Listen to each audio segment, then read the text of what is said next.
ধাৰ কৰি সৰহ দিন ঘৰ বা পৰিয়াল ভালদৰে চলাব নোৱাৰে। মোদী ডাঙৰীয়াৰ উন্নয়নৰ বিপক্ষে কথা কওঁ, তেওঁলোকৰ ওপৰত অত্যন্ত কঠোৰ হোৱা হ'ব। ইয়াত কোনো কম্প্ৰমাইজে নাই। এখন অভাৰব্ৰিজ বা ৰাস্তা ঘাট পকীকৰণে দেশৰ উন্নতিৰ কথাটো নুবুজায়। কিছুমান মানুহে নিজৰ এক্সিষ্টেঞ্চটো ৰাখিবৰ কাৰণে কিবা কিবি কৰি থাকে। হৈছে আমি এটা কথাত অভিজ্ঞতা হৈছে যে ধাৰ কৰি সৰহ দিন ঘৰ বা পৰিয়াল ভালদৰে চলাব নোৱাৰে। গতিকে নৱপ্ৰজন্মই যাতে এই কথাটোৰ ওপৰত কিছু নিৰ্ভৰ কৰে, মানে এমাহত আজি 1,000 কোটি টকা, অহা মাহত 1,500 কোটি টকা, এই যি ধাৰ বৃদ্ধি হৈ আছে, ইয়াৰ ফলত একোটা পৰিয়াল ধ্বংস হোৱা আমি দেখিছোঁ। গতিকে আমাৰ ৰাজ্যখন যাতে তেনেকুৱা হৈ নাযায়, তাৰ কাৰণে নৱপ্ৰজন্মই চকু ৰখাটো উচিত। এখন অভাৰব্ৰিজ বা ৰাস্তা ঘাট পকীকৰণে দেশৰ উন্নতিৰ কথাটো নুবুজায়। যদিহে তাত বিত্তীয় ব্যৱস্থা ভাল থাকে, তেনেহ'লে এইখিনিৰ উপৰিও আৰু বেছি শক্তিশালী হ'ব। গতিকে মই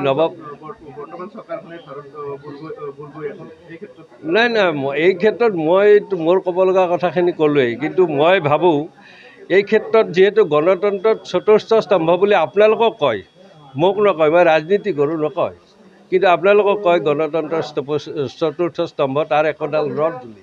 গতিকে এই কথাখিনি আপোনালোকে বিশ্লেষণ কৰি ৰাইজৰ মাজত আচলতে উলিয়াই দিব লাগে। কিন্তু আমি দেখিছোঁ সেইটোত ব্যৰ্থ হোৱা যেন আমাৰ অনুভৱ হৈছে, কাৰণ মাহে মাহে ইমান কোটি টকা ধাৰ লৈ আছে, সেইটোৰ ওপৰত বিশ্লেষণ এতিয়ালৈ হোৱা নাই। বাতৰিত 2-এজন মানুহে উষ্মা প্ৰকাশ কৰিছে, তাৰ কিবা সমালোচনা কেতিয়াবা হৈছে, কিন্তু তাৰ ওপৰত বিতং পৰ্যালোচনা হোৱা নাই, সেইটো আমি দেখিছোঁ। গতিকে মই আপোনালোককো আহ্বান জনাইছোঁ, এই মূল বিষয়টোতহে সকলোৱে গুৰুত্ব দিব লাগে। নিশ্চিত বুলি মই সেইটো পৰহিয়ে কৈছোঁ, কাৰণ মই নিজা ব্যক্তিগতভাৱে ঘূৰিছোঁ আৰু ঘূৰি দেখিছোঁ তেখেতে নিশ্চিতভাৱে জয়ী হ'ব। কিছুমান মানুহে নিজৰ এক্সিষ্টেঞ্চটো ৰাখিবৰ কাৰণে কিবা কিবি কৰি থাকে। নিৰ্বাচন চলি আছে, গতিকে মই সেইবিলাক কথা এতিয়া নকওঁ, কিন্তু এটা কথা স্পষ্ট জানি থওক যে এই নিৰ্বাচনৰ যিদিনাখন মোদী ডাঙৰীয়া প্ৰধানমন্ত্ৰী হ'বলৈ গৈ আছে, সেই সময়ত যদি কোনোবাই ওলোটা কথা কয়, তেওঁৰ ওপৰত সম্পূৰ্ণ কঠোৰভাৱে দলে কাম কৰিব। এইটোত আৰু বহুদিন মৰম কৰা হ'ল বহুত মানুহক, এই মৰমবিলাক কিন্তু নাথাকে। কাৰণ ব্যৱস্থা এইকাৰণে হ'ব যে আজি মোদী ডাঙৰীয়াৰ নিৰ্বাচন। মোদী ডাঙৰীয়াক কোনোবাই বিপক্ষে কথা ক'ব, মোদী ডাঙৰীয়াৰ উন্নয়নৰ বিপক্ষে কথা ক'ব, তেওঁলোকৰ ওপৰত অত্যন্ত কঠোৰ হোৱা হ'ব। ইয়াত কোনো কম্প্ৰমাইজে নাই।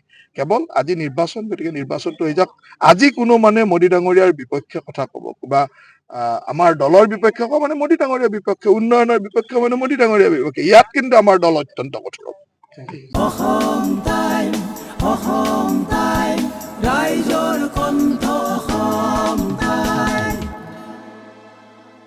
আপোনাৰ প্ৰিয় চহৰ নলবাৰীত নিজাববীয়াকৈ বসবাস কৰাৰ সপোন আছে নেকি?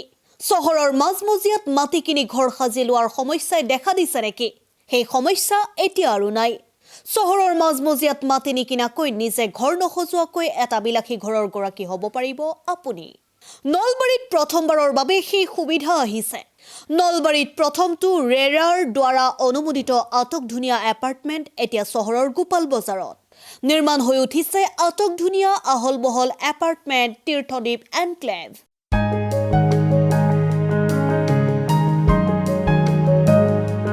চহৰৰ গোপাল বজাৰৰ DIC পথত নিৰ্মাণ হৈ উঠিছে তীৰ্থদ্বীপ এনক্লেভ এপাৰ্টমেণ্ট। 2টা আৰু 3টা আটকধুনীয়া শুৱনি কোঠাযুক্ত সপোনৰ ঘৰ, যথোপযুক্ত গাড়ী পাৰ্কিঙৰ সুবিধা, নিৰিবিলি পৰিৱেশ, যাতায়াত আৰু যোগাযোগৰ উপযুক্ত সুবিধা। আপোনাৰ সপোনৰ ঘৰখনৰ বাবে ন্যূনতম হাৰত বুকিং চলি আছে। পলম নকৰি এতিয়াই যোগাযোগ কৰক 9706010636 আৰু 9954253864 নম্বৰত।